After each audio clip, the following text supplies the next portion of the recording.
Assalamualaikum warahmatullahi wabarakatuh. Alhamdulillahi rabbil alamin. Wabihi nasta'inu ala umuri dunya waddin.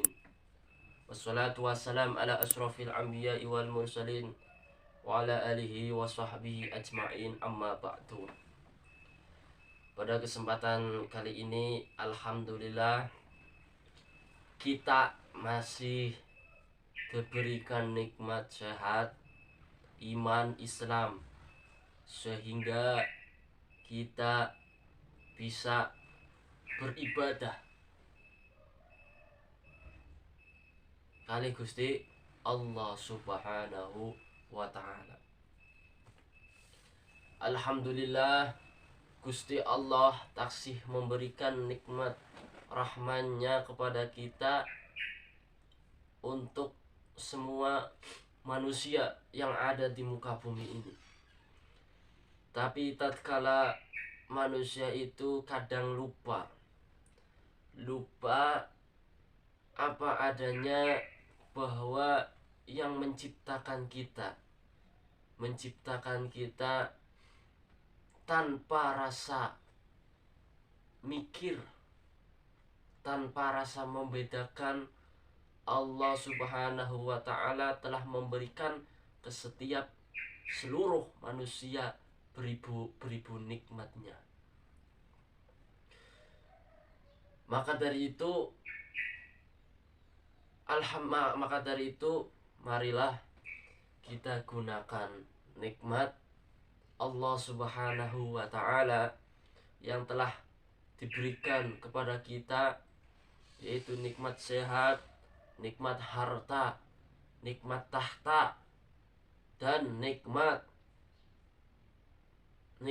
segalanya. Kita gunakan untuk menjalani perintahnya Allah dan menjauhi larangannya Allah Subhanahu wa ta'ala. Yang mana Allah Subhanahu wa ta'ala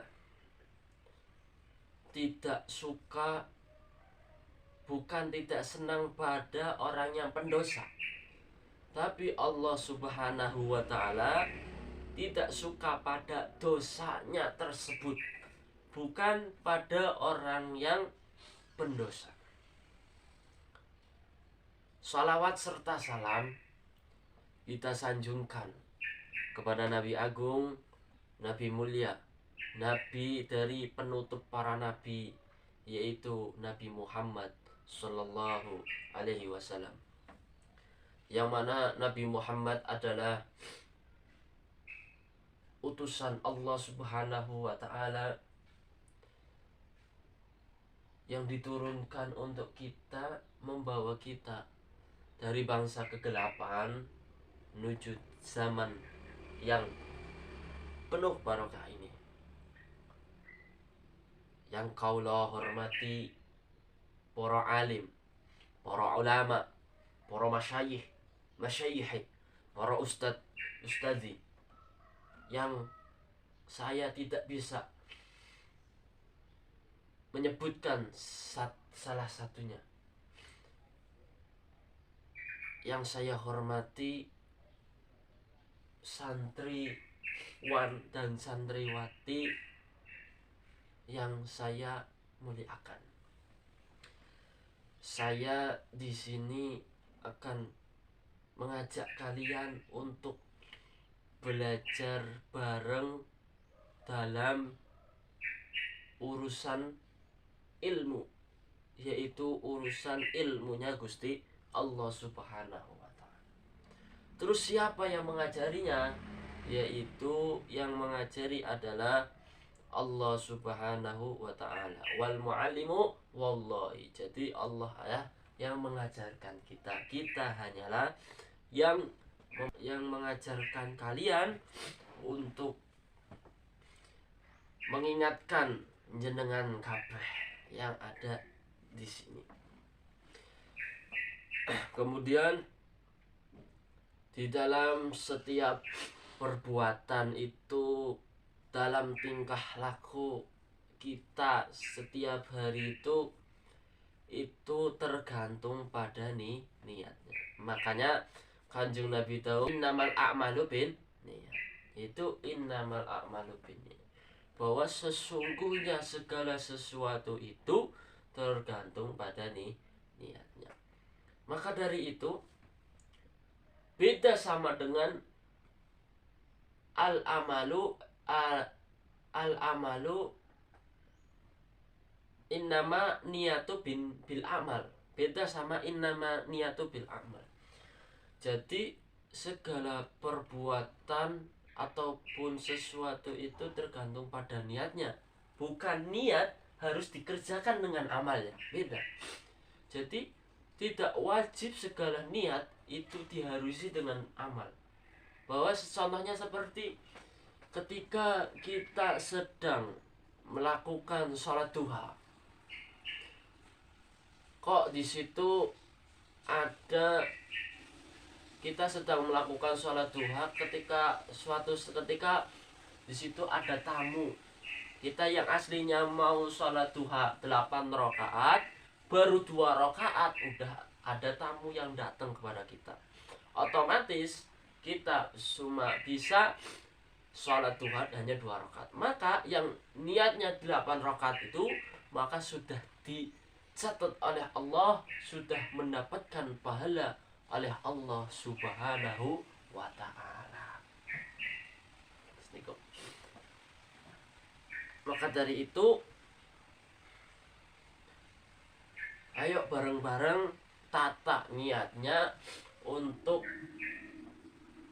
mencari ilmunya Allah. Karena ilmunya Allah itu hukumnya wajibul ain, fardu ain.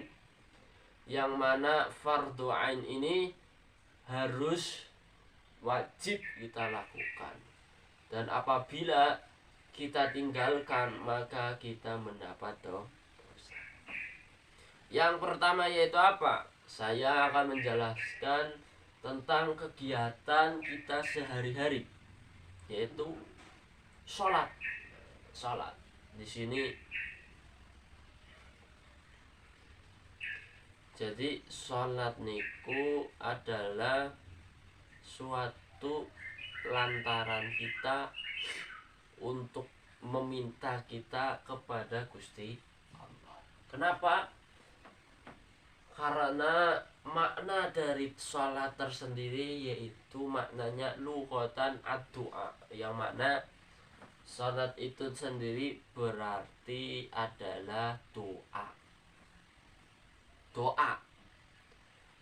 Setiap perbuatan, setiap tingkah laku kita, setiap langkah kita, setiap nafas kita pasti ada doanya.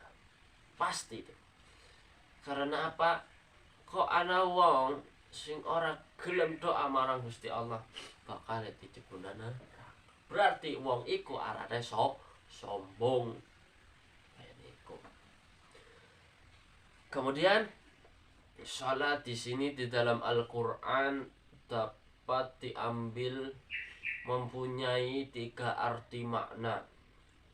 Yaitu pertama shad lam alif ta.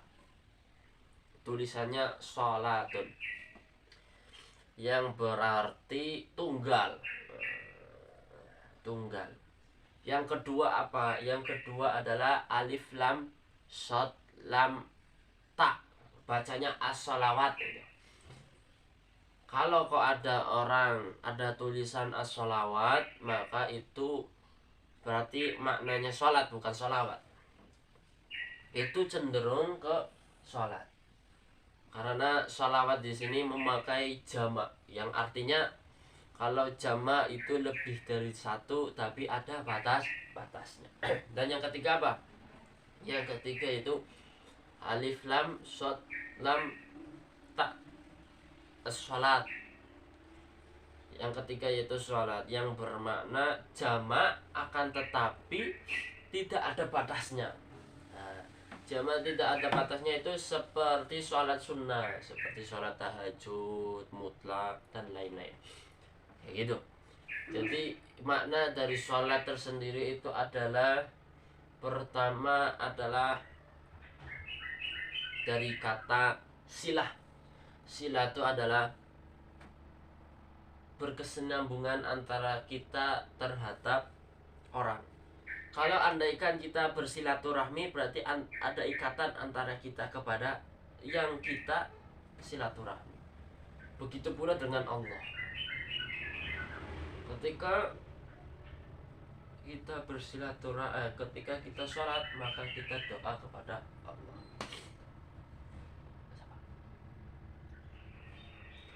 Yang kedua yaitu menurut syariatnya apa? Syariatnya aqwalun wa af'alun, muftatahatun bitakbir, muftatamatun bitaslim. Yang kedua yaitu segala ucapan perbuatan yang diawali dengan takbir dan salam itu namanya sholat. Sholat tersendiri itu diturunkan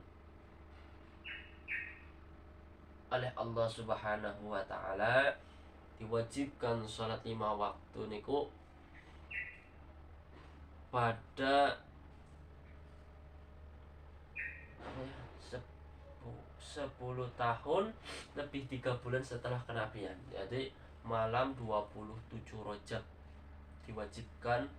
sudah diwajibkan untuk menunaikan sholat 5 waktu.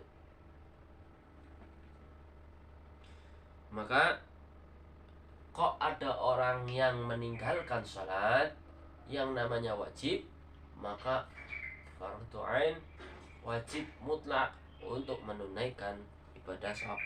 Yang kedua, siapa yang wajib melakukan sholat? Siapa yang wajib melakukan sholat yaitu apa? Ala kulli muslimin mukallafin, yaitu orang muslim yang mukallaf, balik, berakal. Jadi kok ada balik, orang udah balik, maka dia diwajibkan untuk bersolat, untuk sholat. Yang kedua, akil, berakal. Ketika kok ada orang yang punya akal, selama dia mempunyai akal Islam balik, maka dia wajib untuk sholat, baik itu laki-laki maupun perempuan.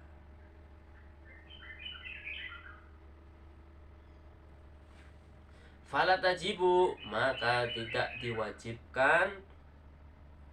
Siapa yang tidak diwajibkan untuk sholat? Ala kafirin, asliin wasobiin. Jadi yang tidak diwajibkan yaitu orang kafir asli dari lahirnya, wasobiin yaitu anak kecil yang belum mubalik, wa majnunin dan orang gila, wa mahma alai yaitu orang yang penyakit ayan, wa syakrana bila ta'addin dan orang gemblung. Ya, saya ingin menyampaikan itu. Yang ini adalah, saya tidak akan menyampaikan membahas apa-apa, tapi saya di sini akan memperkenalkan apa yaitu namanya sholat. Kemudian bahwa sebelum kita melakukan ibadah apapun, kita, dimana Nabi Musa, ada suatu kisah Nabi Musa mau beribadah sama Gusti Allah, itu tidak boleh. Kenapa? Karena Nabi Musa disuruh untuk mempelajari apa adanya ilmunya Allah, meyakini yaitu ilmu ketauhidannya. Kalau bahasa ilmunya, yaitu disabdakan di Al-Quran, innani anallah fa'budni wa iqamus shalah, bahwa sesungguhnya saya adalah Allah, maka sembahlah saya dan ingatlah saya. Gitu. Ya, cukup sekian. Apabila ada pertanyaan bisa berkomentar melalui channel saya Mr. Ahmad.